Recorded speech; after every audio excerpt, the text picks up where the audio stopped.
Vídeo aula de hoje, nós vamos estudar Andrew Jackson Davis, conhecido como o profeta do Espiritismo. Ele que nasceu às margens do rio Hudson, nos Estados Unidos, em 1826.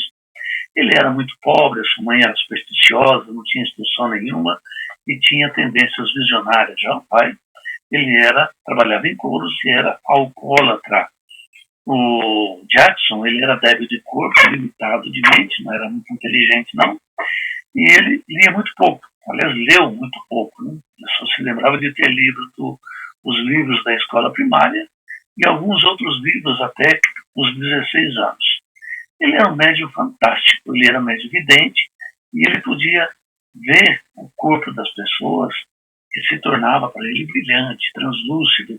Ele via os órgãos das pessoas brilhando e pelo brilho, quanto mais escuro era o brilho desse órgão, mais indicava que ali havia uma doença. Então ele diagnosticava as pessoas com base nessas visões que ele tinha. E ele precisava, pelo menos no início da sua vida, como médium que ele precisava de um magnetizador para que ele pudesse sair do corpo e sentir-se voando livremente. E com isso, ele desenvolveu essa habilidade de poder examinar uma pessoa e diagnosticar a saúde dessa pessoa que estivesse em um lugar muito distante de onde ele se encontrava. Algumas vezes ele sentia sua alma voar livremente, que nós hoje chamamos, né, viagem, quando a alma viaja, que é uma viagem fora do corpo, que é chamada de viagem astral por muita gente, né? E ele poderia descrever com uma clareza impressionante e um estilo de descrição maravilhoso de tudo que ele via na Terra e de como ele via a Terra lá nas alturas.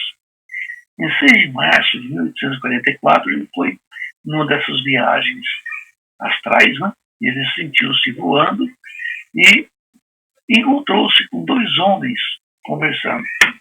Sobre um, ele falava sobre medicina e com outro sobre moral.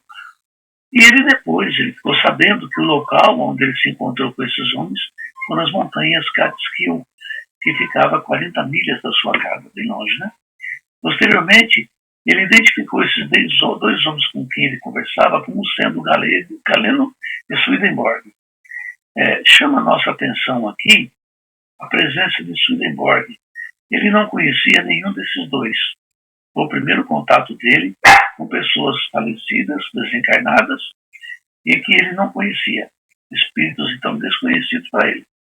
E o Swedenborg chama muito nossa atenção, porque nós estudamos sobre ele algumas aulas atrás, e, embora o Swedenborg tenha deixado aquele volume de obras, né, como nós vimos, né, o Andrew Jackson Davis nunca leu nada, muito menos sobre Swedenborg, jamais tinha ouvido falar sobre ele, e daí o Swedenborg acompanhando ele. Como é que ele poderia falar de Swedenborg, não é?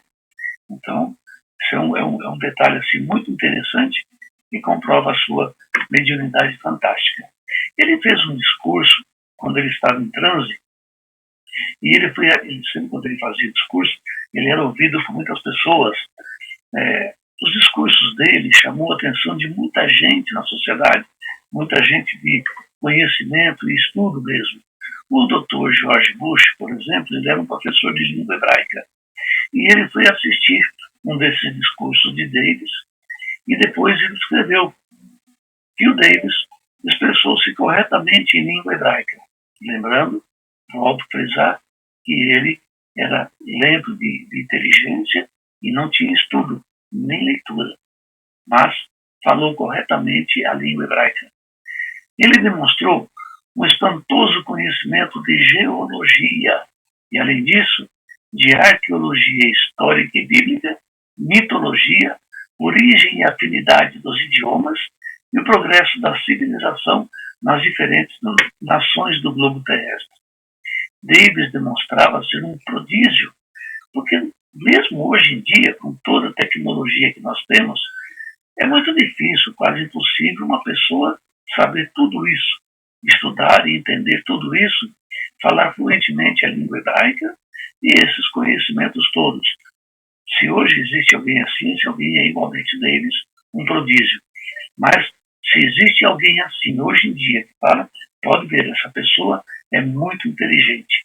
E o Davis não tinha tanta inteligência assim, nem cultura ele tinha para saber tudo isso. Interessante. Em 1856, ele escreveu um livro chamado Penetralha, e lá ele profetizou algo interessante: o surgimento do automóvel e da máquina de escrever. Foi mesmo incrível. Não existia nada disso no tempo dele. Já em 1847, no livro Princípios da Natureza, ele previu o surgimento do espiritismo, ou em inglês, para quem preferir, espiritualismo. W. Jackson é por esse motivo, inclusive, que ele é considerado o profeta do espiritismo. Ele profetizou a vinda do espiritismo. E Andrew Jackson Davis não escreveu só esses 2 livros, não. Ele escreveu sua autobiografia, ele tem vários livros editados, Princípios da Natureza, é um volume extenso. Eu, particularmente, não conheço nenhuma obra dele traduzida para o português, mas se você procurar no site da Amazon e você saber ler e interpretar o inglês, você vai encontrar os livros dele disponíveis para venda no site da Amazon, lá nos Estados Unidos. Você vai ter que importar esses livros. Para quem sabe inglês, é uma boa dica, né? Quem quiser aprender. A autobiografia que ele escreveu foi até 1957, quando ele tinha pouco mais de 30 anos. Depois ele parou de escrever a biografia dele, mas ele continuou com os fenômenos, com as palestras, e desencarnou em 1910 com 84 anos. É mais um desses anúncios bem diretos e incisivos da espiritualidade para preparar a humanidade para a chegada do espiritismo. Muito obrigado por ter ficado conosco. Na próxima aula, nós vamos falar sobre o caso das irmãs Fox.